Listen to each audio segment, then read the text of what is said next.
Sana ba yun? Wala tuloy. Sinasabi nilang,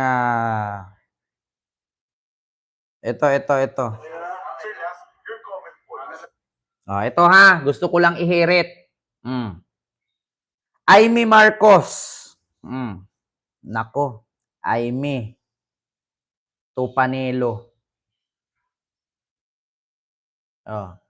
Amy Tupanelo.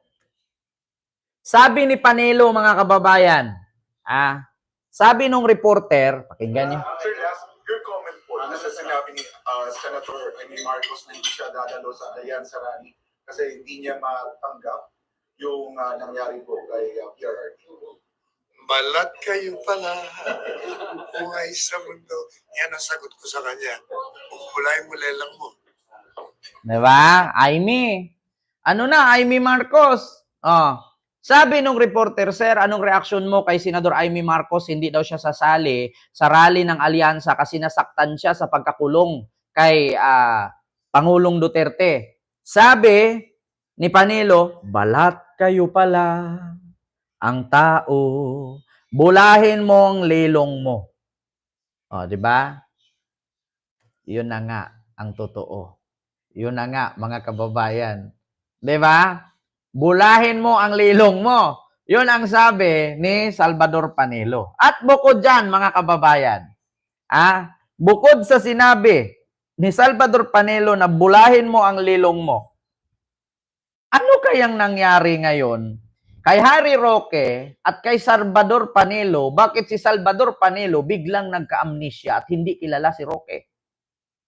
Dahil ba sabi ni Roque na siya lang ang bukod-tanging abogado na pwedeng sumama kay Digong sa ICC kasi siya lang ang nabigyan ng pagkakataon at nakalista na siya lang ang may power na sumama kay Digong? Or nayabangan lang? Or tinanggi kasi may kasalanan na si Roque? Kahit ako naman, mga kababayan, kahit gaano kami kabait, di ba, na magkaibigan. Kaibigan kami, magkasama kami. Tapos nakagawa ng kasalanan yung kaibigan ko. Siyempre, tatanggi ko yan. Madadamay pa ako. So ito, speaking. Now to discuss about former President Duterte's arrest, we have on the line Attorney Salvador Panelo. Attorney, welcome to News and Views. Thank you very much for your time.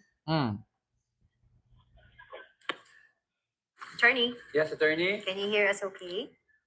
Ay, naputol yung line. We have sayang, we have Attorney Sal Panelo. Sabi ni Ma'am Joyce, Kent, anong marites mo na walang passport si Hanilet?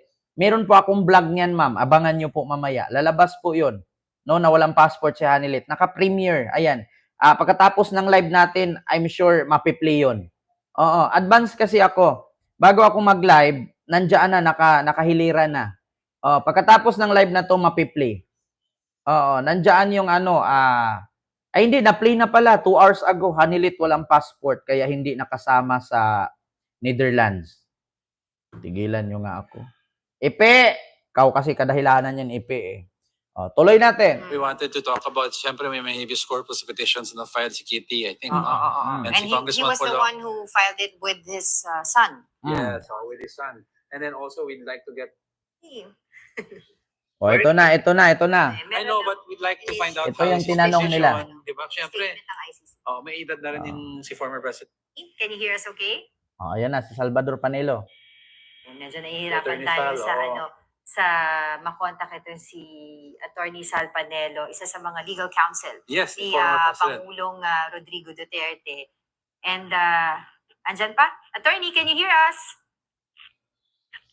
Attorney? Hello? Ayun. Ayan na. Thank you for joining us. Magandang tanghali. Umaga pa lang po, Attorney. Wait, di ba tanghali na? Ayan na, tatanungin na siya dito.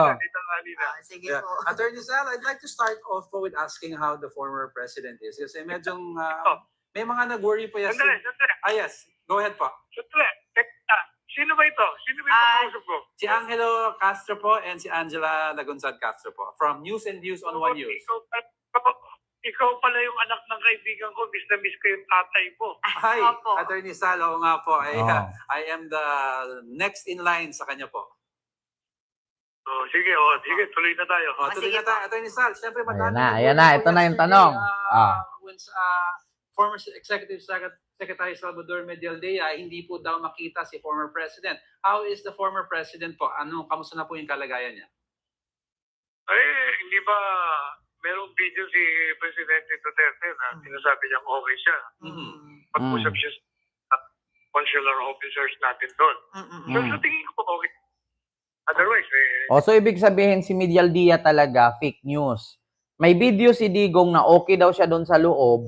Tapos, sabi ni Medialdea na wala daw si Digong kasi part daw yun ng grand plan na kidnapin. Utang ina talaga to si Medialdea. Amoy Angus beef na walang ligo-ligo. Fake news pa. So dito tayo, continue tayo kay ano. Will you be part? Harry Roque. jurisdiction. Dito tayo kay Harry Roque. Sent a statement po ng Supreme Court about not giving you an immediate PRO. Ay, hindi yung sa akin yun. Ibang abogado yun. Sa ibang abogado po. Okay. Ibang abogado yun. Okay. Iwanag. Wala kami natin. Si Attorney Harry Roque. Ayan na. Kasi meron pong nakita po dun, tinanong daw po kayo kung sino si Harry Roque, about Harry Roque, and you said, who is he? Tinatanong din kita. I Ano don't. po? Tinatanong din na Tinatanong din kita. Ito ba yun? Sino ba? Alright, I think that speaks 1,000. Ano po ba nangyari? Baka naman po pwede nyo i-share. Hindi ko nga kilala. Paano? Hindi kilala si Harry Roque. Kayo sa gobyerno ni President Ma'am Joyce, Duterte. maraming salamat sa yung 6 years $20 ago. super sticker. Thank you po. Yes. Lahat ng mga nandiyan sa at kilala mo yung what? Ayan Wala na. mo kayo sa cabinet meeting everyday, halos everyday. Oh. Attorney naman. Sa pagkakakilala sa'yo. Sige. What happened there? Sige. Ayun na. Harry Roque, tinanggi na. Nilaglag na ni Panelo. Amy Marcos.